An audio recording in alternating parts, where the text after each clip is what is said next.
We had the program displayed on the big screen, so we hope everybody knows their time slots. But in any case, you can go next to Orient. My two colleagues, Romain and Alban, are there. So if you're lost, if you have any problem with the time slots, with the schedule, they can answer these questions for you. So again, if you were looking into attending Boosting Industrial Competitiveness, that panel is in the other room, so in Occident. If you want to stay here for the panel with Dominique towards European leadership, then you're in the right place. Just trying to make the most out of the speakers and the time, so that's the logic for the parallel sessions. With this, I think, Dominique, you have all your speakers and you're ready to start, so I'm just going to give you the floor. At the end of this panel, there will be the wrap-up of the 2 days done by my colleague Eleni Paliouras. But a fascinating, exciting panel before that. Dominique, the floor is yours. Thank you very much, and thank you for the one attending a session which is important, because we will try to answer to the most difficult questions. So what? So what after all this presentation, all the status, what can we do a bit better all together as Europeans to keep our leadership in Earth observation?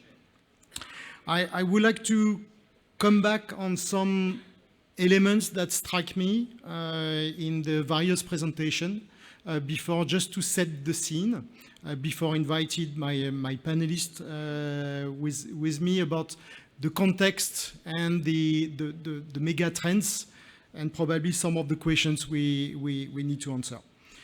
So as part of the mega trends, of course, we cannot ignore China and US big evolutions and arms race that move from launchers, mega constellation to Earth observation, and it is coming, and we cannot ignore this evolution. The second thing that struck me, that EO market exists, and the commercial market exists beside the institutional demand, even if the institutional demand today is still the driver. Driver linked to security, linked to sovereignty, but also, and especially in Europe, due to climate needs and environmental needs. We have a vibrant Earth observation ecosystem in Europe with all types of players, downstream, upstream player, data analytics, techno provider, lots of agencies investing a lot, European Commission being one of the key actors in this domain, but also the national agency, ESA, EUMETSAT. So we have really a tremendous strength in Europe in terms of capacity, competencies, ideas. However, we are lagging behind in transforming all these ideas in sustainable business, and I was quite surprised by the figures when we see the number of deals, but the fewer numbers of scale-up of our new space companies to take the big steps and have a leading role on their niches market. They are on top of everything that we have seen and we know as application. There are emerging needs as well. So that means the EO market is not just stabilized, it's just increasing, and there are still very good insights for this EO market, and I've noted few of them. There is one driven by environmental regulations, and I was quite interested by some statements yesterday about the need for more data to guide the environmental regulation. And I was also quite interested by some statement from the banks themselves, saying that it's much easier to levy and gather money if you have a case built on societal and environmental additional elements. So it's new elements on which both the demands and the offer can grow. We have as well a new frontier in EO, which I believe is really a big one, not so far from crisis management, dual nature and security, is the response time for the information. So we are used to the Copernicus system, which is a 2 days, 3 days response time. There are lots of use cases coming from civil protection in particular for a much lower response time, and asking probably for new type of cooperation between the various actors, between the agency and the commercial world, and a new era that I believe not a single stakeholder can crack. So probably something in food for thought for cooperation among us. We still have, of course, in this overall context, suffering from fragmentation. So there was a good statement about national leagues and difference between the national leagues and the champion leagues, and it's due to the fragmentation both of our offer and fragmentation of the demand. And that's something as key stakeholders on the market that we have to take very seriously as well. So all in all, we have lots of strengths. We have, I think, a good overall pledge of all stakeholders to stay ahead. And we need some leadership about this. Now the question is how we can keep this leadership and what we can concretely do as investor. And we have seen many elements this morning, as regulators, but also as customers, to help this vibrant domain to increase. So I will now invite, after this small introduction, the panelists. And we have, I'm very happy about the panelists because we have a large representation of different contributors to it. So I will invite Godela from DLR to come on stage with me. Laura from ASI. Jana from the Einstein Industries Ventures. Gianluigi from ESA, that you have already seen and already talked a lot today, but he will continue with us. Katharina from DG Defis.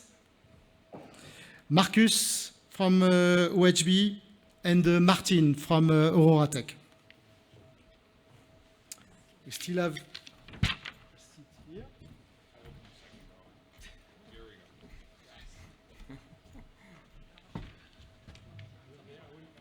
and we have some mics here. So I will propose that as potential stakeholder in these big questions about so what from these 2 days, that you present yourself and what is your part, the role of your organization in the ecosystem. And second, in your introductions, what has really struck you in the presentations and the discussions. So one key element you retain from these 2 days of presentation. I will start with Martin. Yeah, thank you. So I'm Martin Lange, Aurora Tech. I was here on stage before, so you probably have seen me already. We're a company in Munich, 100 people. Operate end-to-end in the wildfire topic, but also in other thermal topics. We operate our own satellites in space, but also focus a lot on advanced modeling in the areas of thermal. So what struck me, and I'd say 2 things. The positive side of things, I really feel the momentum, the spirit in Europe growing in meetings like this. I feel we're aligned on what we should do, like, and where the problems are. And for me, it changed over the last years. I think we already built good cases. We already built good mechanisms, like CCM, like Incube. So we're getting there. Still, that's on the more negative side of things. I think we're still disconnected a bit from the real end users, and we sometimes sit here and, in my opinion, ask the wrong questions all along. So probably I'll later expand on the point. It was from your statement around latency. So when we think about latency with our end customers, it's completely clear to them that anything less than an hour latency, they just simply ignore. They won't spend a penny on it. So when we get to 15, 20 minutes latency, it's getting good for them. So we're competing as a sector with all technology that is here on Earth, and we should have this mindset and not the mindset if this one sensor or the other sensor could be better. The question is not if this or that sensor from space could be better. The question is, what kind of extra advantage can you bring to all technology that is here on ground that is also very fast developing? So we're looking at technology here on ground that spins much faster than what we currently do in space. So in space, we have to go back to these fast technology cycles. We have to try out new things, and we have to meet the customers where the problems are and have to integrate into their work streams and have to make it very easy for them to digest our data. Thank you, Martin. John Luigi. As you said, I mean, I've been speaking a lot this morning, so I will try to be brief. As Gianluigi, I'm working in the commercialization department at the venture and the financing office. So in the office, what we do is really we facilitate access to finance via the investor with the ESA Investor Network, via, let's say, collaboration with the banks, in particular with the European Investment Bank. And also I have the other hat of managing the ESA Scale-Up program, where we are helping company after they've developed a product, like with InCube or another project in a program in ESA, helping them in the business development. So coming back to your point, what was, let's say, what surprised me on this conference is, in line with Martin what just said, somehow, you know, we have many companies. The ecosystem is growing. Company that were some of them startup that are growing now. A serious company generating some revenue, but not a lot of revenue. We have there was a panel where we had more investor, 6 investors, 4 or 5 companies. It's a sign that also the capital is there. But what is the missing link? And I think, as Martin has highlighted, somehow the connection with the customer. Why we are not generating a lot of revenue? Why this company are not generating a lot of revenue? And I think was also highlighted, I come back to, I think the Simonetta slide, the first day of the challenge was very powerful. And one of the points that we are not, let's say, used to see it is basically the lack of talent. And that's why I was asking the question this morning is, what kind of talent? And my understanding is that there is a lot of need of talent, not coming from the space world, but coming more on the financial, on the marketing side. Because even the way that the pricing strategy of a service is very complicated. And this is what I think it's really a point that we need to focus on in the next months, it's not years.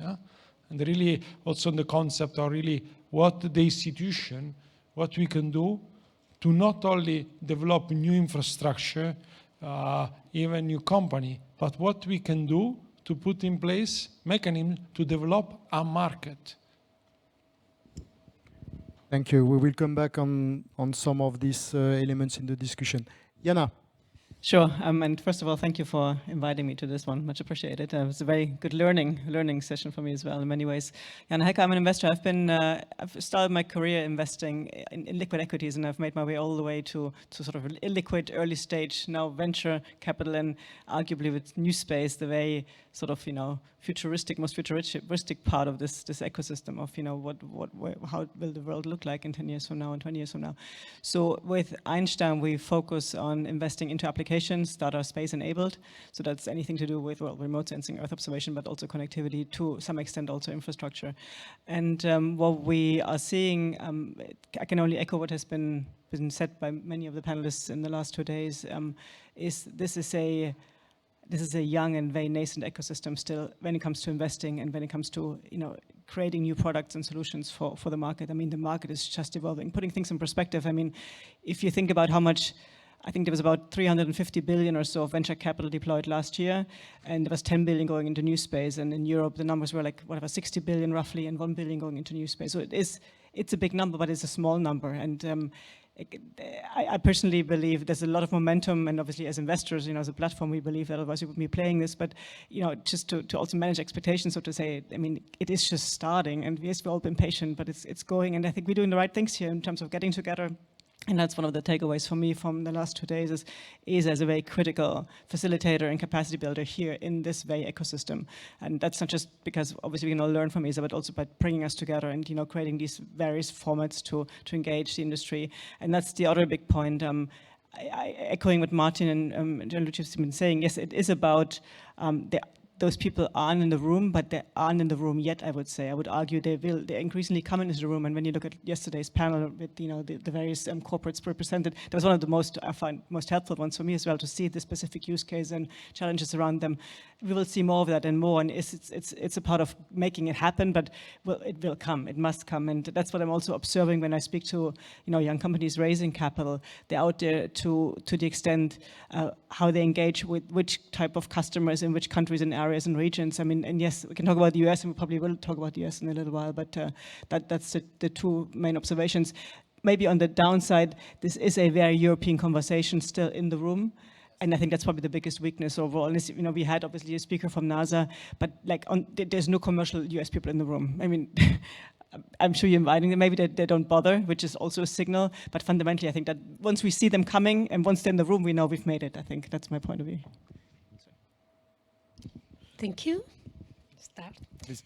I'm Laura Candela. I work in the Italian Space Agency, and my perspective is mainly national. I work in a sector called user coordination, data policy, and downstream development. In our area, we have a number of programs devoted to support industries. In particular, we have a program called E4DP Market. But we have also a program dedicated to the public administrations that can apply in our ITT and propose a partnership with ASI to develop specific applications, specific services that are devoted to support a specific institutional issue that the public administration is in charge to do. So the other activity that I follow is IRIDE. I am in the integrated project team, and I work with the service component of this program. So, respect to the discussion of these 2 days, I like to do 2 elements that for me are very important. The attention for the institutional market, because I see that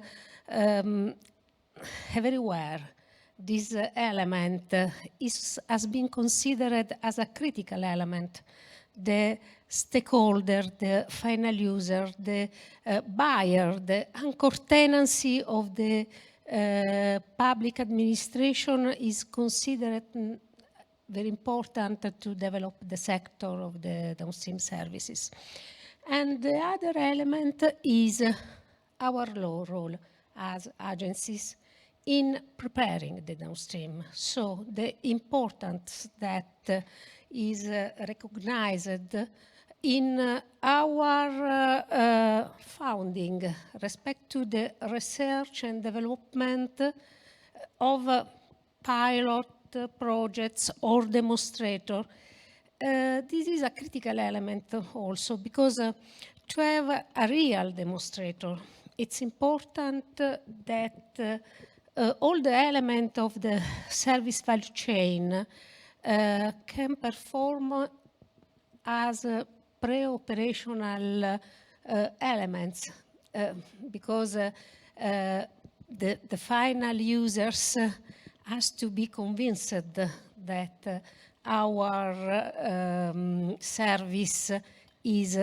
effective, is sustainable, can be applied every day or in every situation that he think to be used. So, Yes, not another techno push. not Something useful. Godela. Let's try another microphone. Yes, so my name is Godela Rossner. I'm head of Earth observation in the German Space Agency. And what we do there is everything from supporting industry and science to develop new technologies, new innovations that help to deliver more information coming from Earth observation, but also enabling service development in collaboration with users, either from the commercial market or from the public sector. And we also advise and enable public institutions in incorporating Earth observation services into their tasks, into their daily work to support more efficient public work. So sorry. So that's what we're covering. And I really appreciate this forum. So it's the first time I'm attending the Commercialization Forum. Okay, it's only the second that exists, so I haven't missed that much, but I'm really appreciating the mixture of the attendance. So I think we see a very good mix of perspectives that are needed on the development of a European market. And I think, as some of the speakers before said already, we have a lot of capability in Europe. We are very strong in innovation. We are very strong in delivering innovative services.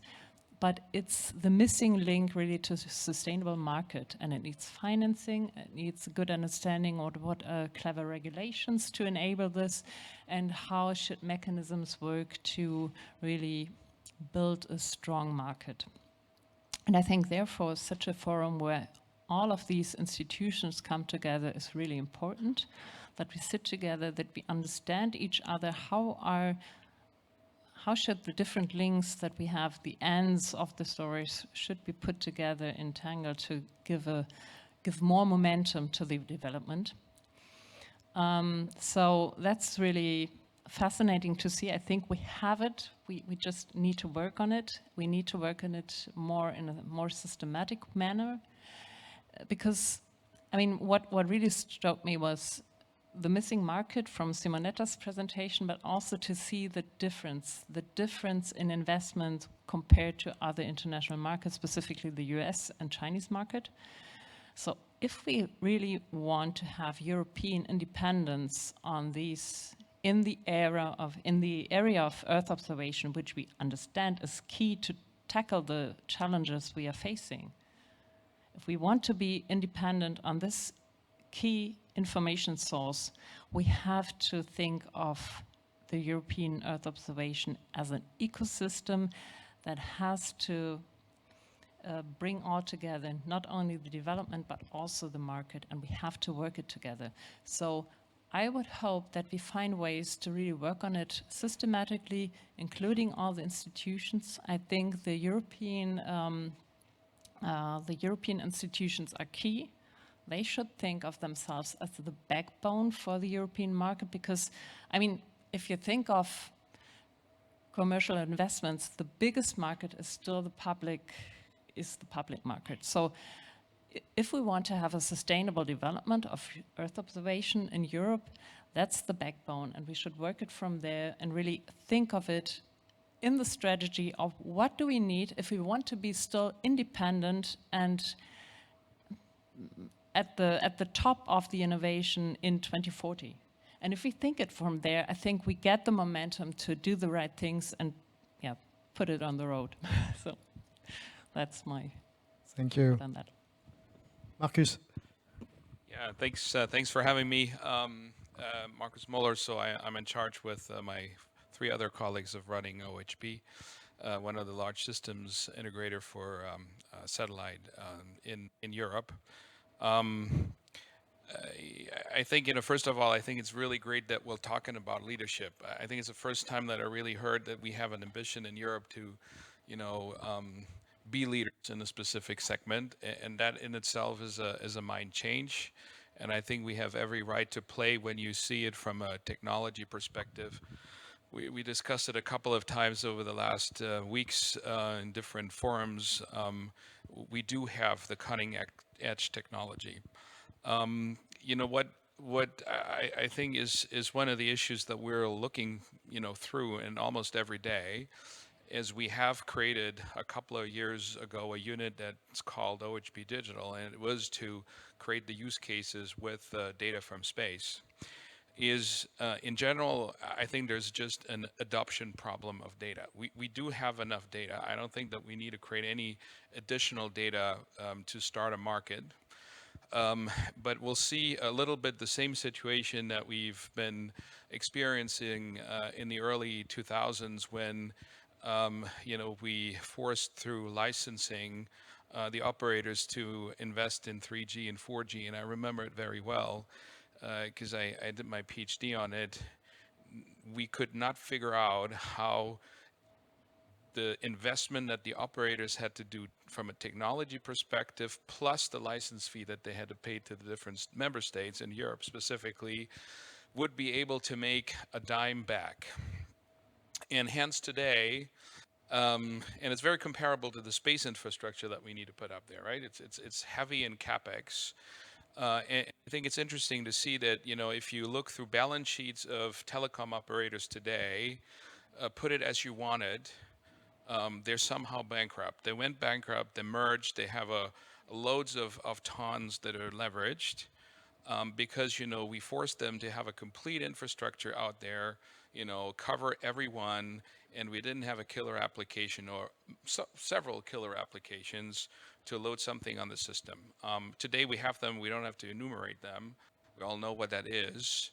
And I think we're facing somehow the same problem, and we need to be smarter, because one thing that I do not believe in is that anyone here on the panel in the room can predict what will be the next industry where adoption of data from space will be so powerful.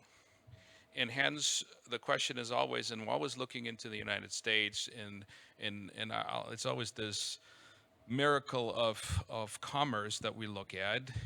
It isn't. There are enough studies out there, and I studied in the U.S. too. I grew up there. The thing is, look, there's always someone who puts in the intermediate demand until someone has the killer app, and then you make commercial money. And I think that's what we need to accept as Europeans to do.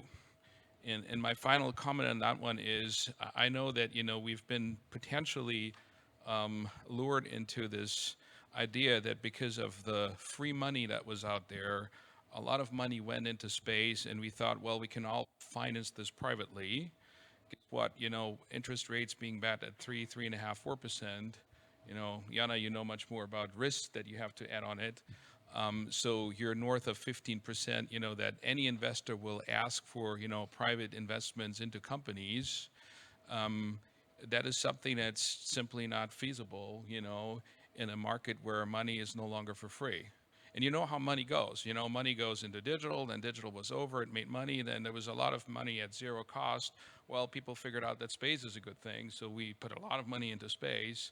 but you know that the capex cost of space is so high, before you make any money, you know, you could be dead. And that's, I think, that's what we think every day. And yes, I must say, and it looks maybe too easy, but some of the data that we already have is very useful for defense, right? And we didn't like to talk about dual use because that was kind of a no-go area maybe 4 or 5 years ago. But if I look at the investments that some of our customers, the MODs, want to make, and then duplicate some of the observation data that's already available, I could think if we're going to really help them to identify what can they buy on a commercial market, so to speak, and what is the money that they can free up to do better investments, if you want to call it that way, you know, in the defense, we have somewhat a start to get the machine going. Thank you, Marcus.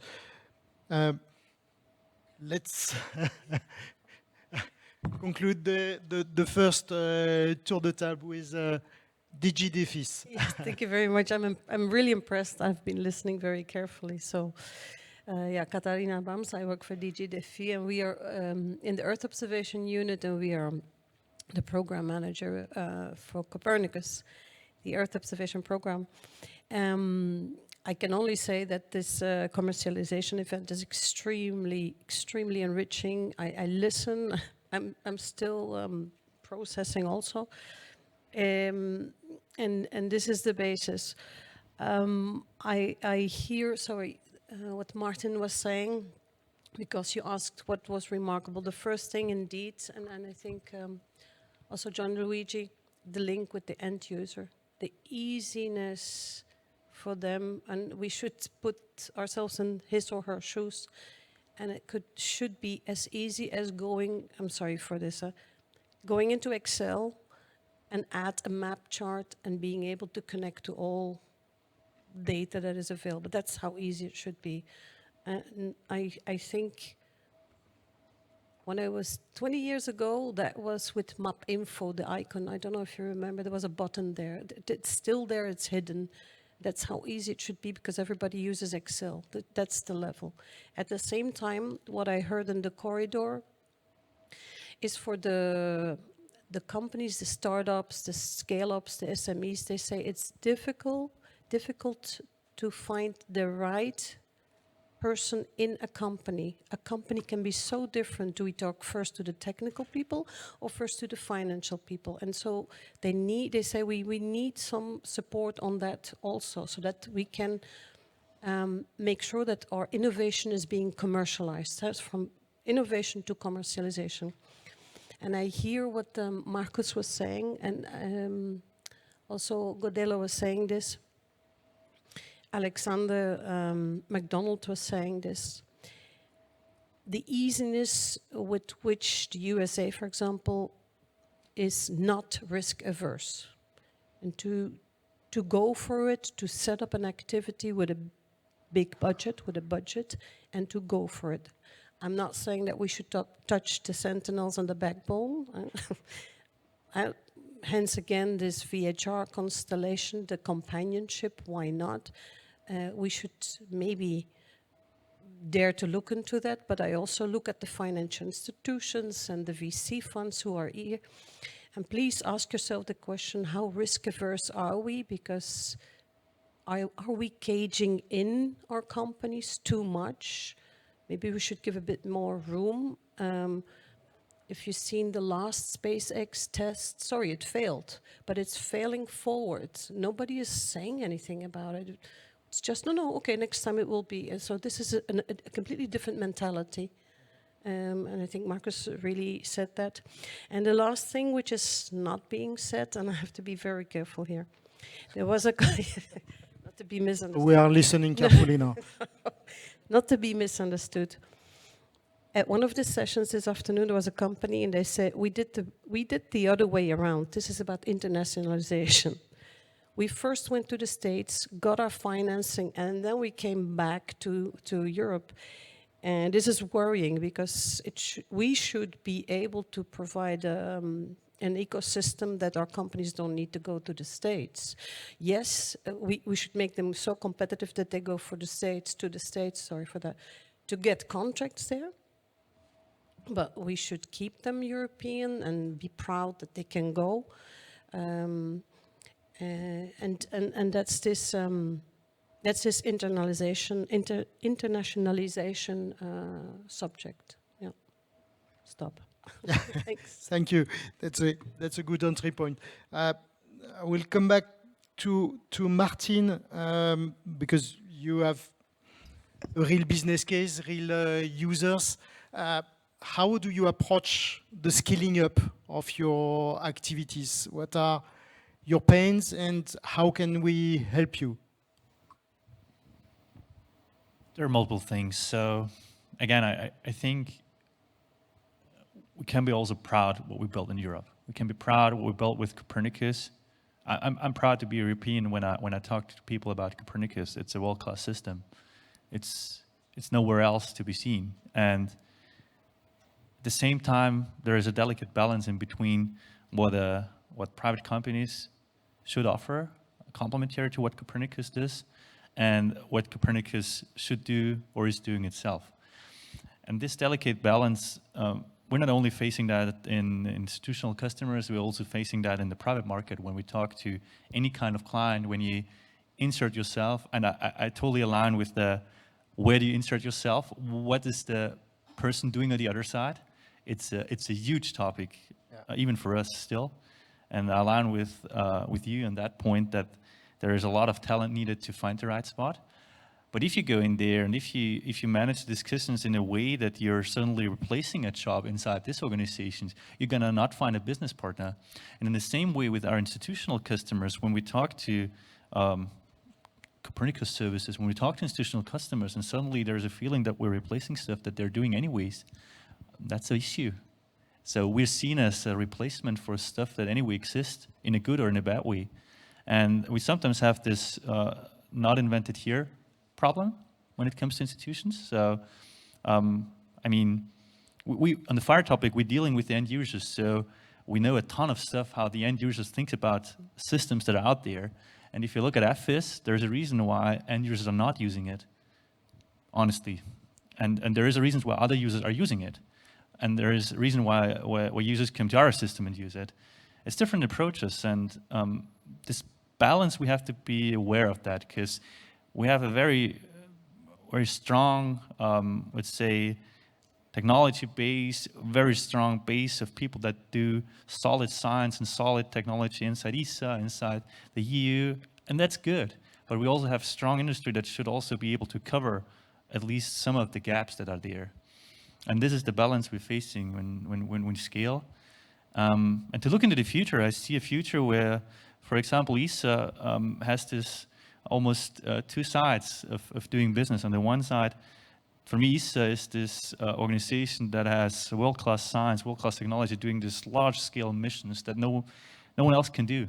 And then the second side is being the main stakeholder of data purchases, of service purchases, where it's not about looking into the technology in detail, not about the how, but rather defining the top 5 requirements, how the data or the service should look like at the end of the day. Yep. And then give it out in 3 parallel contracts to companies and let them do whatever they want. They're gonna figure it out, let the market decide who's gonna win, and then purchase the data or the service. And if it's not the quality, then stop the purchase. End of story. Thank you. That's indeed a bit the anchor customer type of role. John Luigi, a question more difficult for you. What you can do better? You always can improve, you know. This is a mindset, you know. So every time, I mean, when we create the commercialization department, which was looks like yesterday, but was already 3 years ago, we were really reflecting a lot. And remember, Dominique, you know, we had a lot of inside working group involving the stakeholder outside and try to see.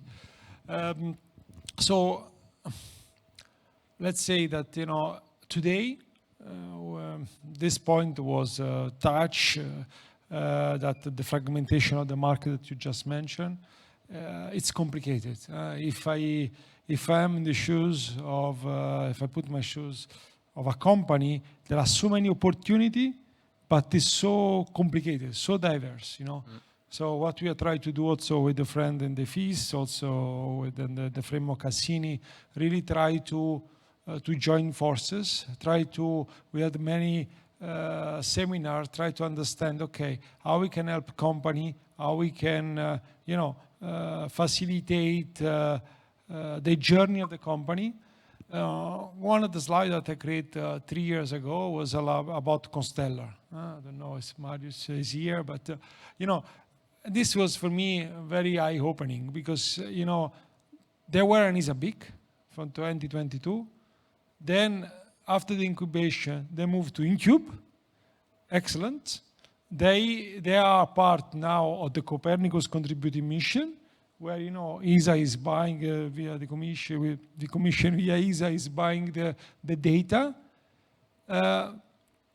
And so what? What we can do more? And we create a marketplace, which is really to stimulate B2B, to stimulate the creation of the demand. So we managed to support them in the IOD, IOV for their second launch. And we even have few investors, and you are investing in them, part of the ESA investor network, investing in this company.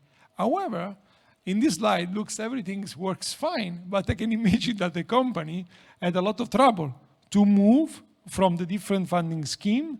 They have to do many times the same application. And this is what we need to work on, really efficiency, how we can, let's say, improve our internal process, offering them a good offer, maybe, less small contract, more be even larger. And we really need to provide our know-how of the market, of the industry, to facilitate the journey, because we need to make this journey for the company better. And on my area, we also looking for on the financing side. There was Claude Ferro that was presenting so many opportunities that they were able to leverage in Poland. Beside the debt, they were even speaking about leasing of their. So we are discussing also a company that they want to do space leasing. So we try to see what can be use cases. They export their insurance, and all this information are very difficult, are very scattered as well. So we try to simplify. So the question is really on one side is really. Try to be really, as we have been saying all the time, we need to be user-driven. Also, the agency should be user-driven, and with our customer. Thank you. Still some work to do then. Always. Okay, a question for Jana. I was really stricken by this question. What about US in the way we think and we approach? So I try to revert a bit the questions. What will make Europe a more attractive market for the investor? It's an important question, and I've been alluding to it somewhat already in my initial statements, in that I find in this ecosystem, when I speak to people like ourselves in this room, I find there's a slight misconception about investor. And there's investor and there's investor. And earlier when the Texas guy was on stage, sorry, I'm not sure whether he's still here, but I think he made that point as well. I mean, there's all sorts of different pots of money that have a different earmarking for, they come in at a different point in life of a company. And I think it's very important to understand, because there's two sides to your question as well, but fundamentally, what is the purpose of venture capital and outfits like ourselves? Isn't to invest always and everywhere. That's not the purpose. I mean, especially early on, clearly, I mean, it should be, it must be it must be public sector money, it must be taxpayer money, it must be IFN, and those for a range of reasons. I mean, whether it's risk diversification or keeping innovation close to who we are, to the heart of our core of ourselves, and later on admit other capital all the way to, and that's one of the purposes also of an outfit like ourselves, is to attract institutional money into Europe eventually. Like you have venture capital outfits, people that are from the industry that validate what's happening, validate the technology, the business model, the market, all the way to the scaling approach and the go-to-market and the success, to attract then institutional money, to attract the real big pots of money, the lazy, as we call it, or the, let's say, more passive flows. But that's, sorry, it's a bit of an inside lingo. But so how do we get that money to come to Europe? I guess it's a question of where are we in that journey with our ecosystem, and we are still very young. And going back to Marcus's point, I mean, we can't just cry for that institutional money to come if we aren't ready for that institutional money on a large scale. And that's the challenge we have. And I think we need to be cognizant of it, because we still are at a very early point from what I'm seeing. That's one observation here. So the second observation is, and that's a very interesting, I think a very tactical observation, is around that private money. And now I'm sort of representing that private money in that panel here, so happy to speak about it. That private money is out there, and that sort of headline, oh, there's less in Europe than there's in the US, is somewhat true, and it has a lot of momentum to it as well. I just want to make one point that maybe many people in the room are aware. Obviously, SpaceX has been a tremendous success story for all these early investors, and there was a lot of private money going into SpaceX over time. And the bulk, by the way, of the US venture capital that's been raised in the last couple of years was going into SpaceX. So out of the 10 billion or so, 8 billion went into SpaceX. So it's not like there's like hundreds of companies being funded. There's like one company that sucks most of the money, and there's like a tail of other companies. Important to note. So when you look at the tail isn't that different to Europe, by the way, which is good news for us as well. So we aren't that far behind, except for launchers. We all know that. Now, when you look at that flywheel that is being created there, or will eventually start spinning, that's going to have a massive, massive impact, because there's one thing that I see, and I don't know, people happy to take disagreement, is there's very little tourism between the venture capital world in Europe and the US. I see very little, what I see coming from the US to Europe tends to be lemons, has been turned away from people, investors in the States, and vice versa. Good European companies rarely go raising in the US. I mean, sometimes they do, but not so much in the downstream application. They don't have to. There's enough money in the public sector. There's enough, money spinning around. So it's a lemon trade. That's why the money that's gone into SpaceX will eventually go back into US pockets. And now here's the point. Now, as they are about to spin off Starlink, go public, whatever, that money will go back into investors' pockets.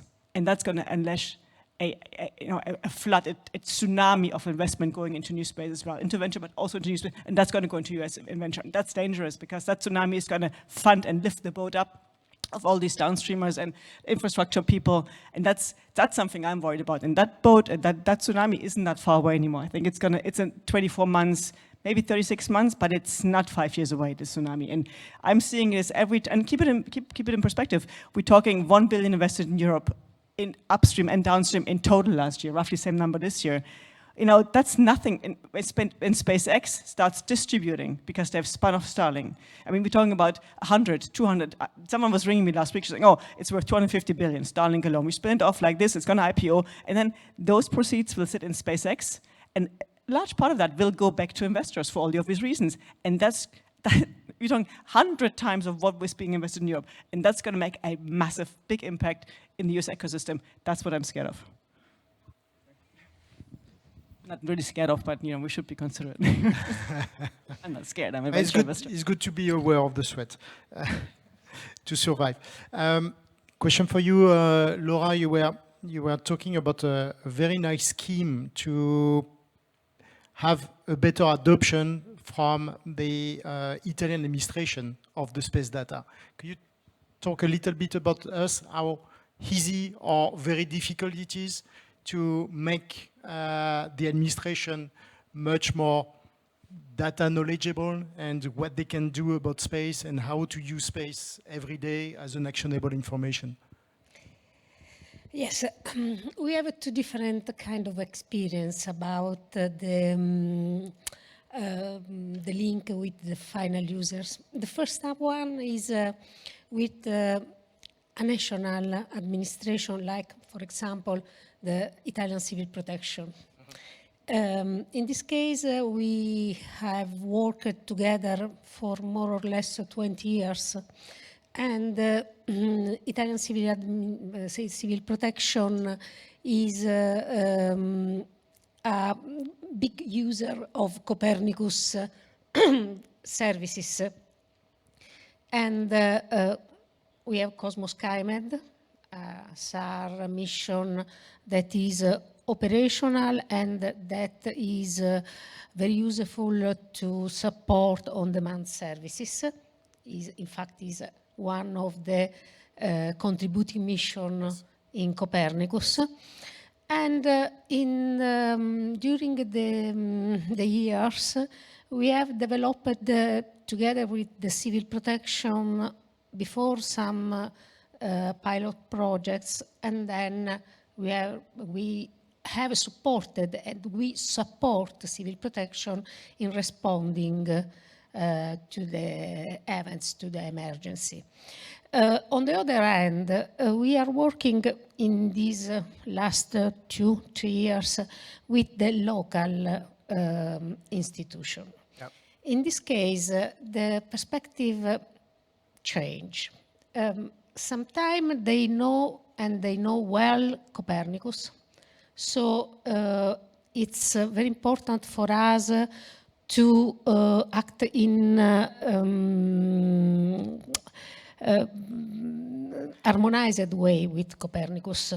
So we put together the European level of the services and the local level of the services. The attention of the local administration is very high with respect to this new instrument. They know very well what is the need, the final need. That is a regulatory need, normally. And so we have to use our experience, our knowledge to support them in preparing the demonstration, together with the research sometimes, because a lot of local administration are supported by the university of the territory, are supported by the CNR, are supported by other research entities. Sometimes they use also some commercial operator to understand if a service can be deployed and can be used. But in this case, our experience is that the attention is on the research and development dimension.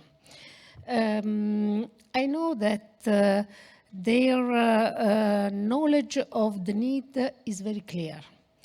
I know that they know very well the mechanism for buy in the future the service. They have to test at this stage. So I think that in the future this is a real market for the services, and I hope that, considering that we are developing IRIDE, this step will be considered in 1-2 years, because it's important for all the institutions to have a real availability of data, to have an access to the data in real time if they are interested in on-demand services or in very operational way. And so it's important for them to have infrastructure that enables the data uptake and the development of services. This is more or less the picture of the actual situation, in my understanding. And the challenge, how we move from R&D pilot to an operational services you can trust at a local level.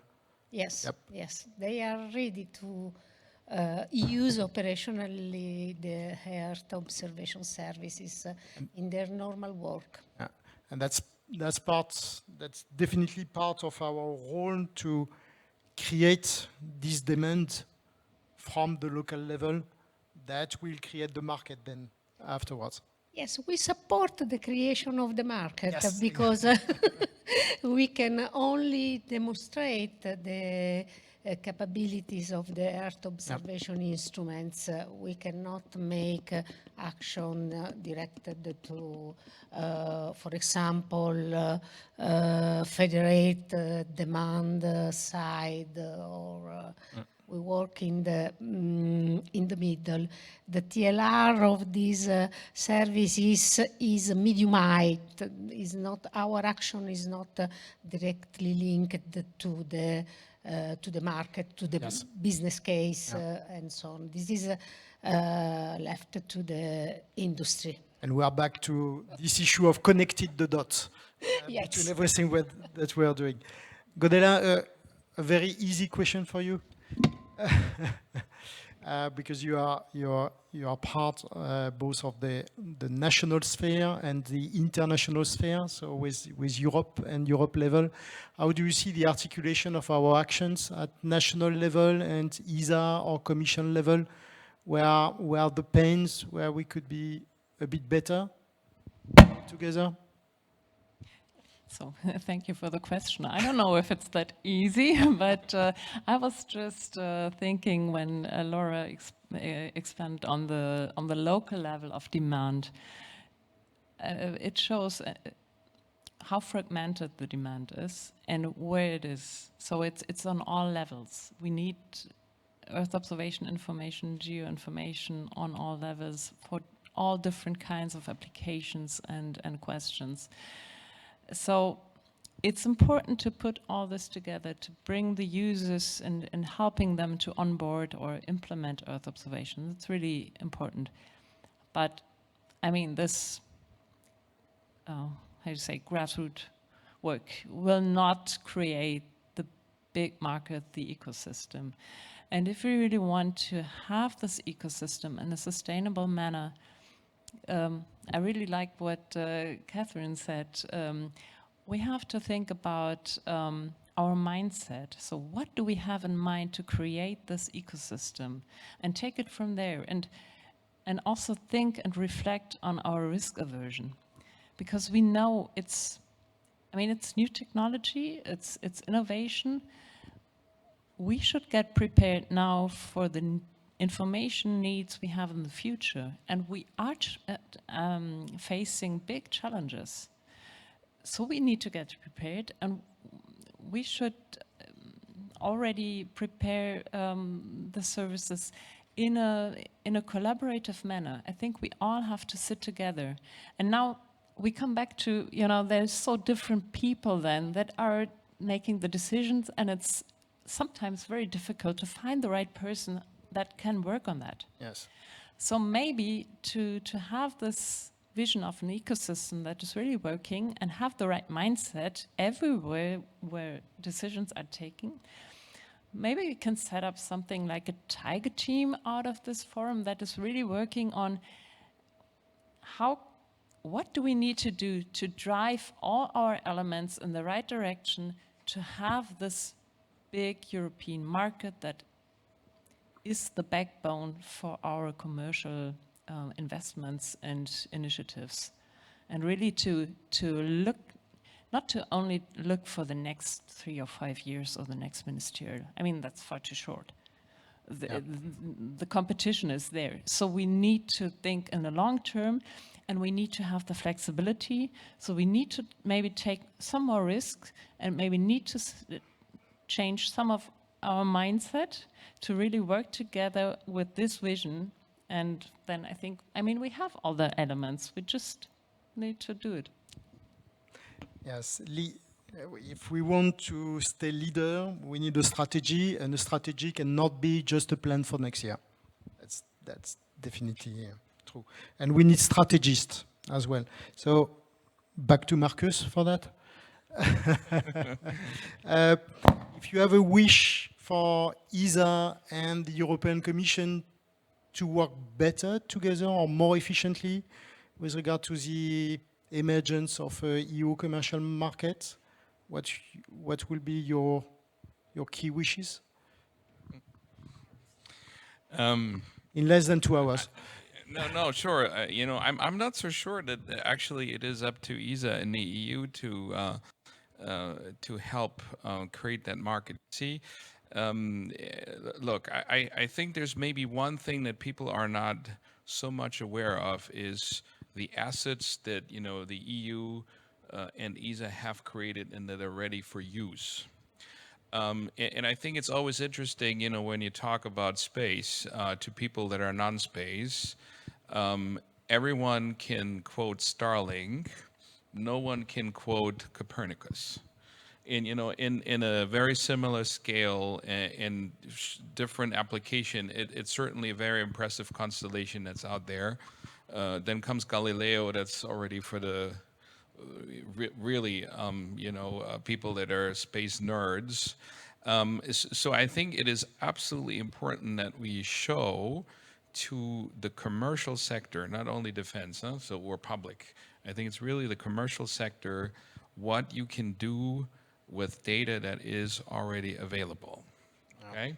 And I don't think there is a single point of, call it a portal or something, where you can today get a pretty comprehensive view on what specifically for your industry from the knowledge that we have, and it's not exhaustive, it's just the knowledge we have about your industry, you know, what's already available. And then, you know, people potentially will come and say, that's good enough, but then, you know, I'll need this and this and this, and then we can start to, you know, have you know, roadmaps and maybe, you know, work with industry. I would start simply there. I mean, who goes to the USPAS site and looks into the set of data being available if it's not maybe an insurance company that knows I can make, you know, maybe I can de-risk some of my insurance contracts, but the normal industry doesn't go there, okay? And I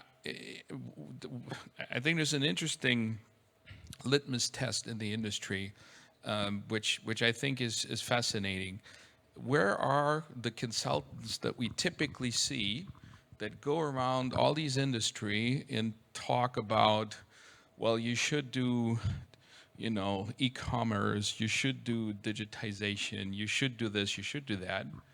I haven't seen anyone coming to me, I mean, maybe because I'm a space company, but typically I see what they also offer.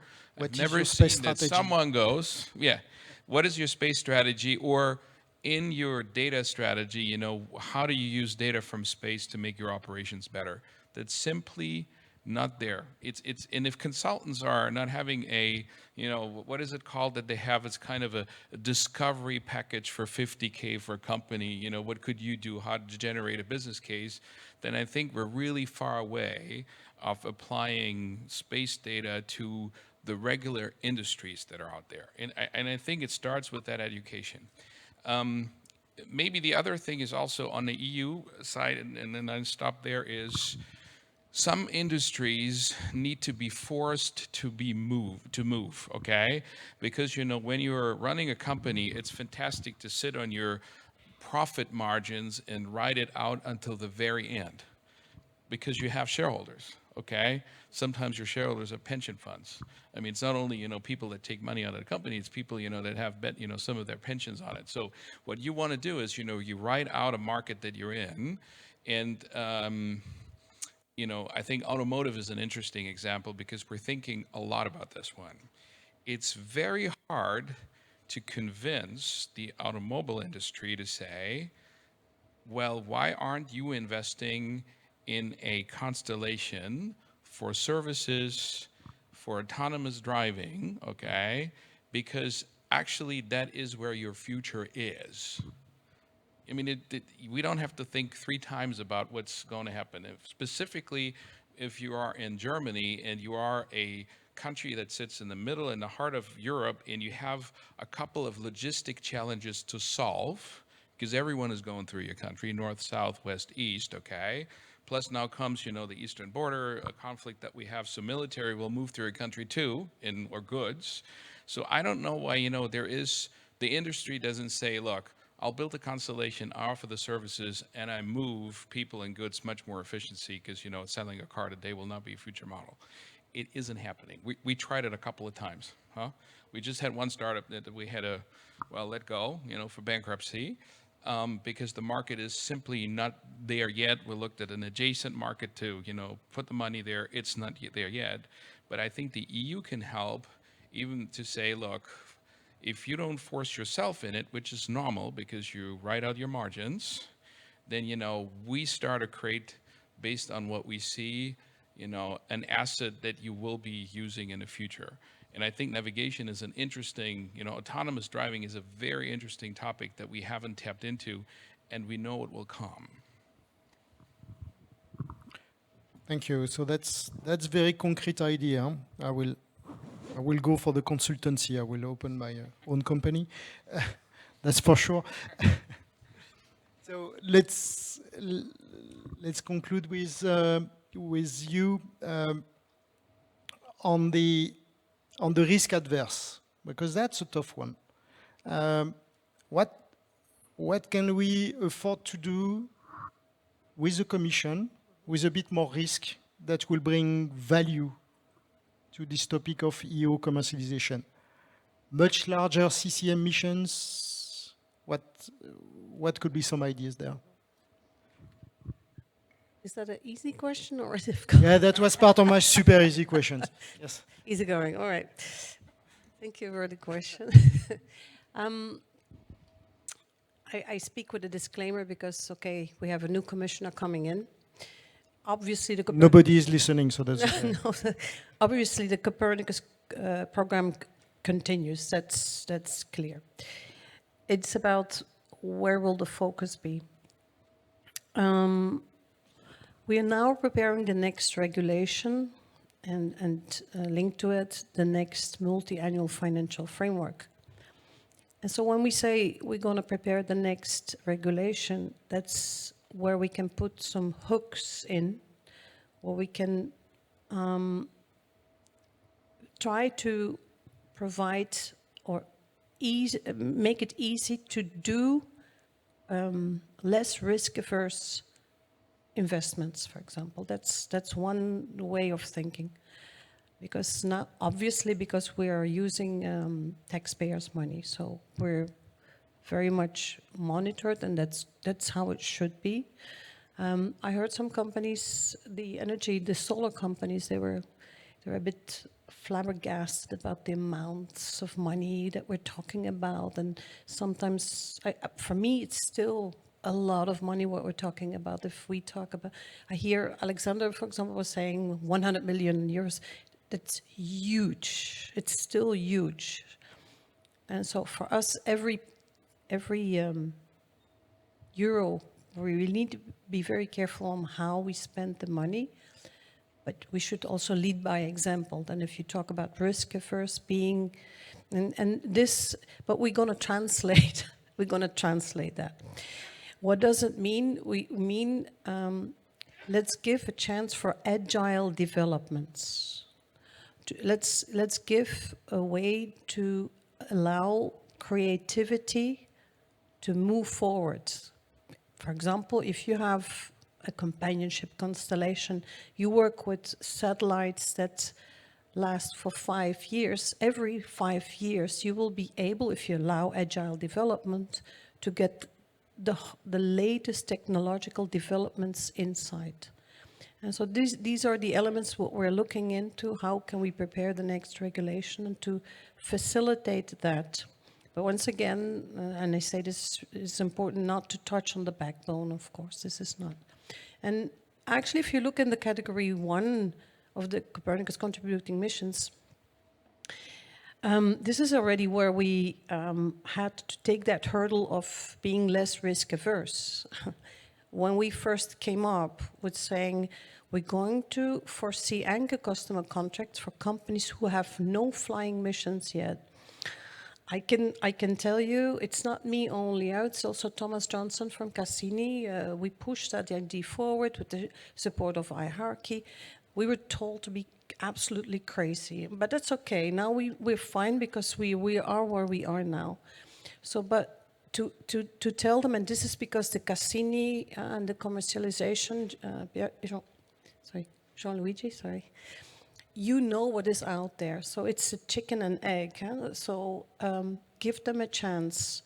We need to see evolution also, that they are indeed, they are able to convince investors and they can show that they are evolving, and that is taking place. But that was already a first risk, less risk-averse approach. Yeah. At the same time, what we also said as a strategy, let's protect our industry and make sure that our European companies have to compete with their European adversaries or the other competitors.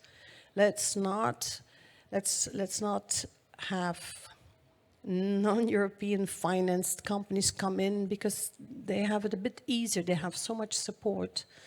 I'm talking about friendly allies. I'm not talking about. Okay. The hostile. Sorry? Not the hostile ones. So this is a bit what we're really working on. Indeed, we need to make sure that we create a climate where we're very vigilant. It's still taxpayers' money, but at the same time, we give way to agile developments, getting access to the newest technologies also. So that's what we're trying to prepare. A bit less hands-off and accepting an evolution, an initial service and then evolution step by step. That's possible, but I cannot. These are. I mean, this is what we're working internally. I'm not. We are the one brainstorming. Yes. Yeah, I'm not the one deciding this, but you can imagine. We're going to be called crazy again, but that's fine if that's good. Yeah, thanks. And we change something. Are you calling me crazy? No, thank you very much. Yeah, okay. Okay, as a conclusion, because I think I will be challenged because we are late. In just 1 minute for every of you, the last super easy questions. But you have only 1 minute, so that will be not too much a pain. What is the idea from this series of discussions that you are ready to take home and work on? And again, Martin, sorry, you are the first in the row. For me, the take-home message is we're getting there. So this event helped me to understand where we stand as a community, and I go out today with a positive feeling that we're getting there. There's still a lot of work to do. We have to think about space differently. So I still see us in this risk-averse mindset sometimes that goes back to the 70s and 80s of spaceflight where we just couldn't lose any mission, and that's just not reality anymore. So in our satellites, we updating every 2 weeks regularly. So it's new versions of the algorithms, new versions of software every 2 weeks. And on the iterations, we're launching new versions of our payload at least every half a year. It's just a natural iteration. If you think about engineering, if you think about how your kids learn, it's through failure. It's through trying it out. So I hope we can take this mindset with us. And again, I hope that we also see all the positive things happening in Europe, all this creativity, all this momentum being created. And I hope that we can really work at this forefront of Earth observation and AI, bring both together and unlock the potential of all the great things we have in Europe. Thank you. Gianluigi, one idea to work upon. I mean, we need to challenge the status quo, and we really need to continuously improve. And this is a key point, so I really encourage everyone to reach us.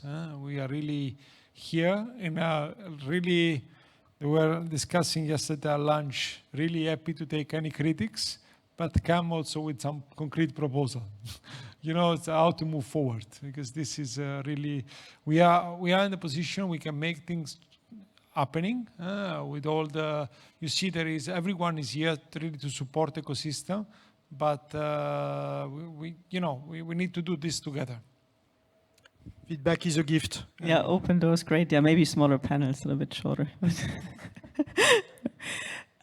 Very much appreciate the invitation and echo what's been said before. This is extremely helpful, and connectivity is clearly, in these early days of the market is a key element to success. And for me, taking away as an investor is, I feel like I'm at the right party, maybe a bit early, but hey, there's going to be a big party coming. And on a more serious note, all the way from massive, big geopolitical tensions and considerations that we all looking at these days, all the way to exciting innovation and big themes that will change and shape the future of my children. It's just an exciting world to be in, and I'm excited to be part of it. For me, the lesson learned and the action that I take home is to work together, because we are facing the same challenges. Actions that we made at different level, national, European, ESA, insist on the same community, so are not independent. Yep. So it's very important that we cooperate to enforce the result of this action. There is a multiplicative effect that can be useful for all of us. Yep. Okay, take home is not only work together, but really continuously or continue the dialogue. I found this very, very inspiring to have this exchange with all the different perspectives, institutions. So that's really worthwhile to keep on going and better understand each other's perspectives and how this could work together.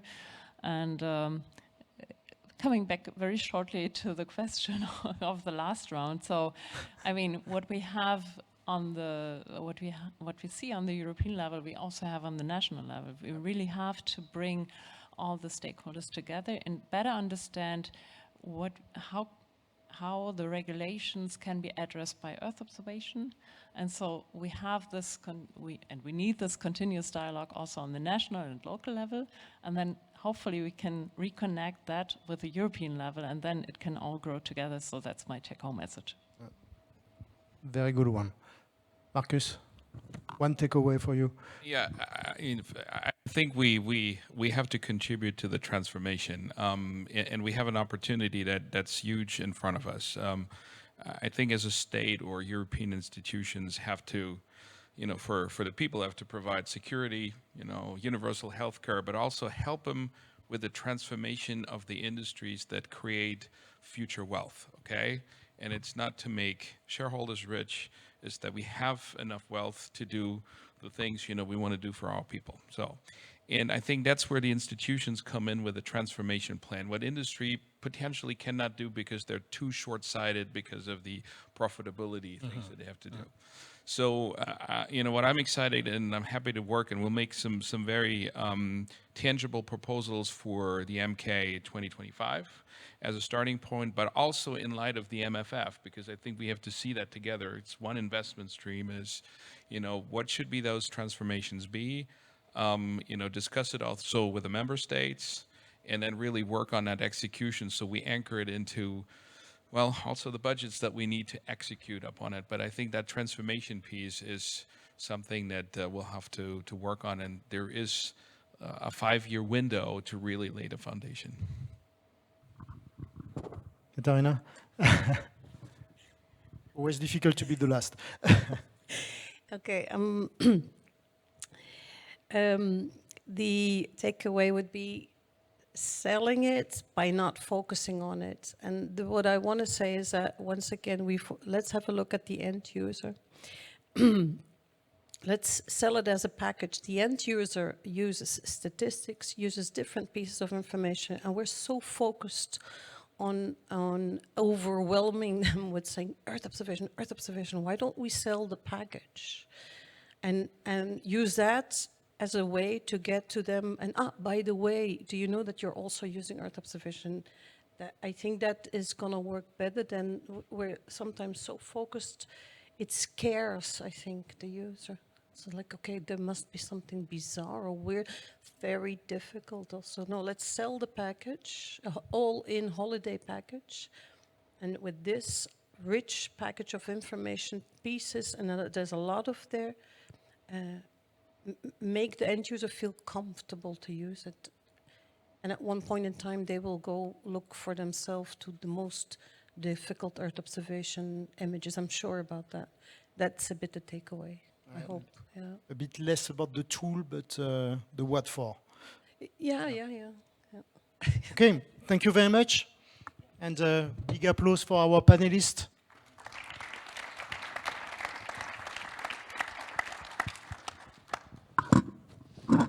Thank you, Dominique, for chairing this session.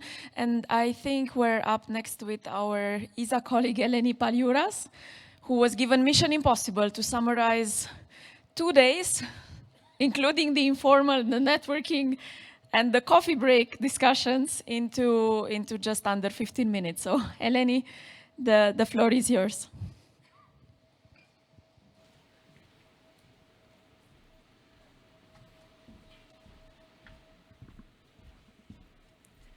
Okay, so yeah, maybe before we put up the slide, I just wanted to make a few comments. First of all, I didn't know I was supposed to summarize the coffee break, so sorry. No, but seriously, this is the second Commercial EO Forum, ComEO. I missed the first one, so I don't have a basis of comparison. But what I have been hearing from those people who were here for both of them is that they very much appreciated the format.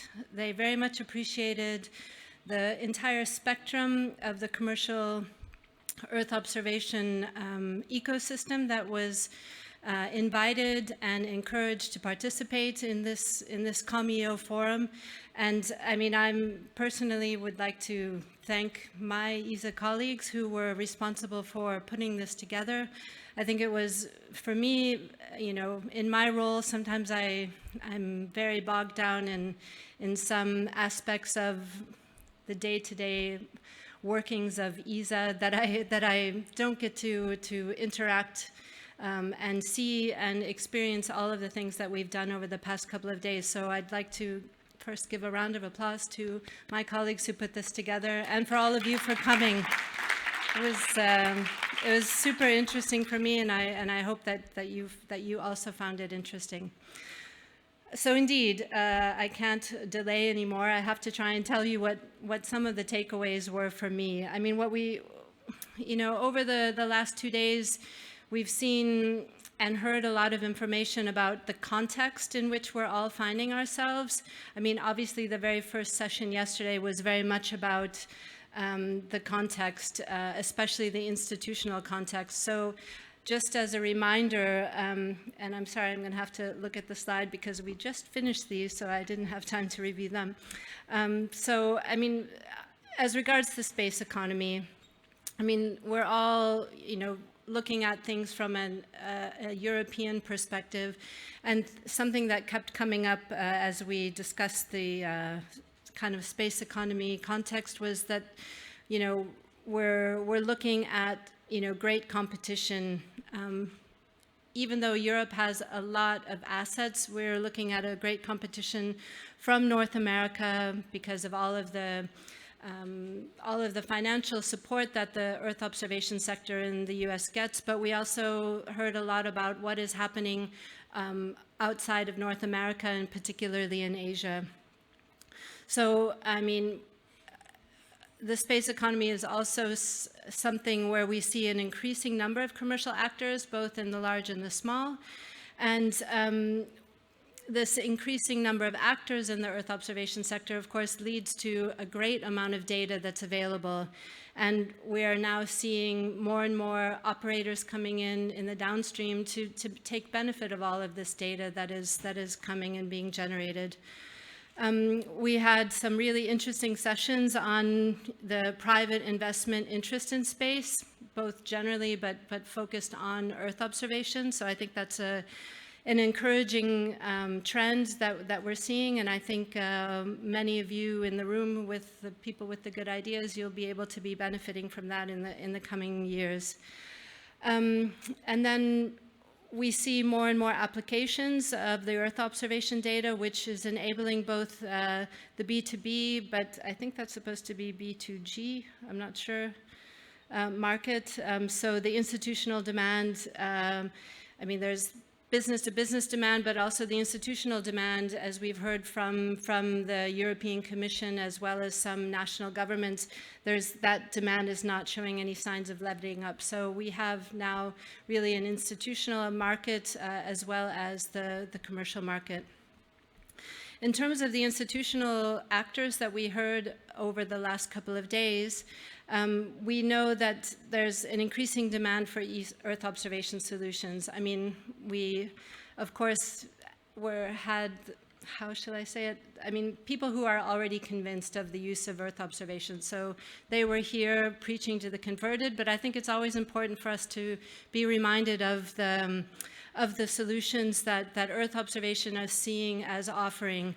So when we talk about the institutional drivers, there was a lot of mention made of climate and resilience applications, environments, but also security applications. I mean, this is something that I think will be increasing with the new commission, with the new geopolitical context, that will be looking not only at the climate environment applications, which are more traditional Earth observation, but going more into resilience and security.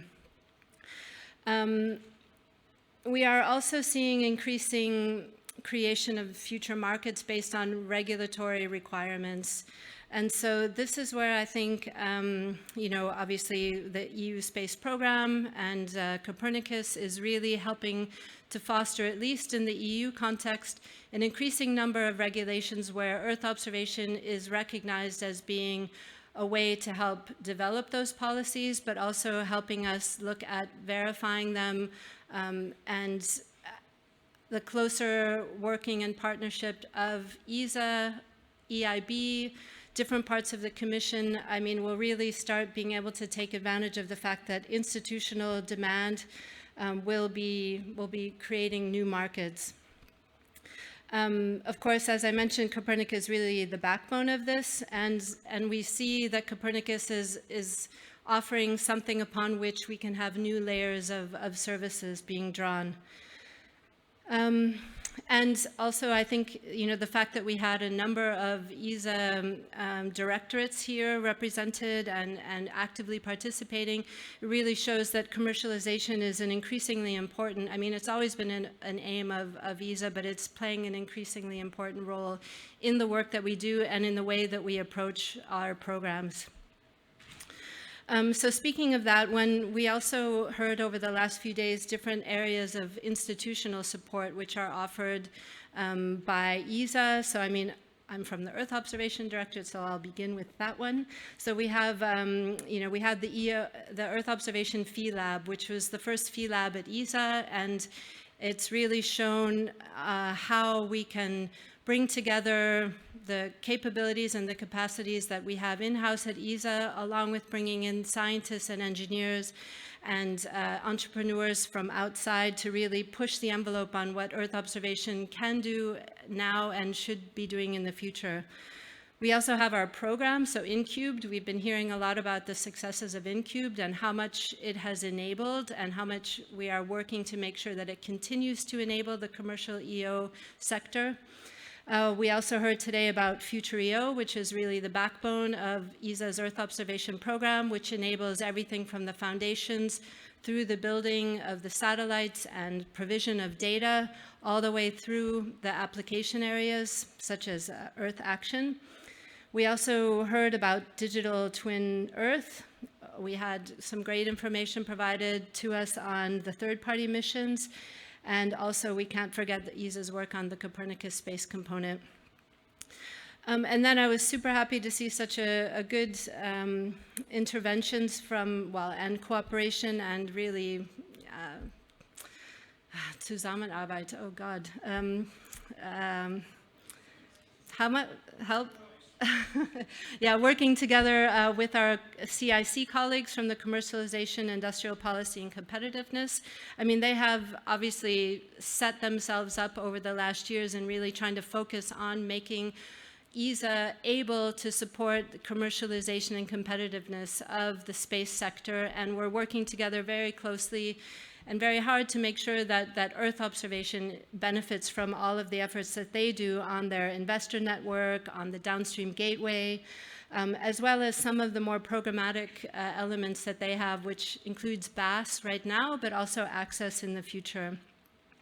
Also super important from the CIC Directorate is the continued support for the BIC network, so the Business Incubation Center, as well as the expansion and taking over the concept that was pioneered in Earth observation and moving it forward as Phi Lab in other parts of the space ecosystem. And last but not least, of course, is what the work that the Commission is doing through the EU Space Program. Copernicus, obviously, for Earth observation, but also we heard a lot about how much is happening right now with Cassini and the important work that the Commission tries to do with fostering the Earth observation sector and the space sector overall. So in addition to this kind of context that we had about what's going on now and maybe what the institutions are thinking about in the future, and I feel really badly that it's boiled down to 2 bullets, but I mean, the commercial sector, to me, especially the new space, really demonstrated over the last days of the work, the innovative work, and really the incredible energy that they bring to thinking about what can Earth observation be, what can it do? And so boiling it down to two bullets is a little bit sad, and I apologize again, but I mean, we really saw that we're looking at drivers who are innovating on offering new Earth observation systems to collect new data, to collect data that's higher resolution, that has a better temporal resolution, that's sensing in kind of non-traditional ways for a commercial operator, depending on the application area that they're going for. But then also there's a huge downstream sector that's really looking at all of the Earth observation data that's available today, both from institutional but commercial actors. And they're really driving new application areas or new ways that Earth observation can serve. Yesterday, the COMEO Award, I was really super impressed by all of the different ways that they're looking to make sure that Earth observation is used for good, used in innovative ways. We also heard from institutional actors. The EIB is not only trying to support the space sector, but they're also trying to be a user of Earth observation data. So we see the insurance area looking at how, and the banking area on how to use Earth observation. So right now, in a nutshell, the commercial sector offerings are improving, and they're very exciting when we think about the next years. So the last part of my intervention was really I was trying to focus on what we heard from people, both the institutions, but mostly the commercial actors that have been here over the last couple of days. And it's a little bit, what is the homework that we have ahead of us in order to make sure that this sector continues to thrive? So, I've listed them all here. I probably could come up with at least 15 other ones, but I'm not so sure. I can read them one by one if you want. We want to make sure that we're creating additional opportunities for scaling up. And we can do that through either supporting new technologies, really kind of helping to share the risk on innovating. But we should also be working to help attract private investment through the matchmaking which is going on right now. So that's one area where, we're working on it, but we will continue, and it's still a work in progress. Another area where we're looking at making sure that we're we're still trying to support more is to refine, but also explore innovative procurement approaches. I mean, so we heard about how in Incubed now we might move more into PPPs. I mean, PPP is not a new instrument, but I mean, finding the best ways to use it in order to support what the commercial sector needs is something that we'll be working on. Also, the innovative approaches which have allowed the Copernicus contributing missions to be a success is what I would categorize as innovative procurement approaches, and we'll continue to think and work with our partners in making sure that we're constantly striving on that. We also need to use our Earth Action initiatives to promote even new areas of EO solutions through really close user engagement, which then would lead to new commercial markets. We also want to make sure that this roles that we keep talking about for ESA of enabler, partner, and customer are continued and strengthened in order to support the commercial EO sector. We also know and have heard repeatedly that we still need to work on improving the speed and efficiency of implementing ESA's contractual mechanisms. We also there was a session that unfortunately I missed because we were trying to summarize things, but it's related to fostering the standards that are needed to enable affordable scaling up of EO system architectures. Then we also have trying to work together with our institutional partners to enhance kind of the strategic coordination. So this is not only at European level, but also with ESA member states to make sure that we have a good how should I say, I think I'm at the end of the day. But I mean, how we move forward with things that are done at European level and make sure that they're serving what the member states need, and then vice versa. So a virtuous circle of working with member states, but also at the European level. And then, yeah, I think one of the things that we think about a lot is, we've been using Earth observation data for a long time to monitor things, to monitor climate change, to monitor environmental degradation. But now, I mean, and we've seen through the examples of the companies that have come up, we're seeing now where we're moving from monitoring to using Earth observation to develop policies, to implement policies, to verify their implementation, and to verify that they're working the way they should be and the way they're intended to be. So, and then kind of a final thought related to that was also whether or not Earth observation can be used to enhance certification of products, like forest certification and things like that. Okay, so I came to the end of my kind of saturated takeaways from this, and I think I know that I can speak for the Earth observation colleagues from ESA that we will certainly be coming together to discuss what we heard. I'm sure I missed about 50 takeaway messages, but I think with all of us that were here and listening and interacting, that we'll come away from this with ideas on how to improve how ESA can support, along with our partners, the commercial Earth observation sector. So thanks a lot. Thanks.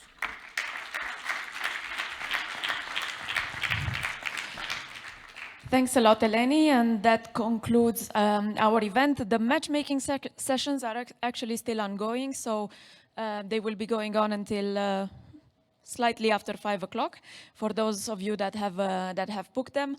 We now have a farewell coffee break. Starting in the foyer just in a bit. Without keeping it too long, just wanted to thank everyone on behalf of the European Space Agency for making the time to travel here, to attend, for your active listening, for the engagement, for the participation, for time and energy spent on this event. If there is something that you didn't like, tell us and we'll try to make it better next time. If there is something you liked, make sure you tell your community so that next year there are even more people attending, and the commercial EO sector is further strengthened. Thanks again to Giuseppe and Michele, to their team for organizing the event. Huge work that goes behind the scenes, and again, thank you to all the team. And last but not least, thanks a lot to our national partners, DLR, the German Space Agency, for supporting this year's forum. So safe travel back, and see you at the next one.